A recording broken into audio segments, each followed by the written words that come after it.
7:45 p.m., National Weather Service meteorologists detected a severe thunderstorm capable of producing a tornado 8 miles north of Stoneburg, moving east at 20 miles per hour. The tornado will be near the corner around 5:50 p.m. Move to an interior bathroom, closet, or hallway on the lowest floor of your building.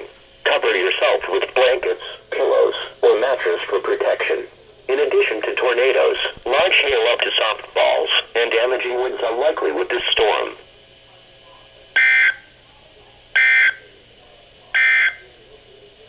Significant weather advisory for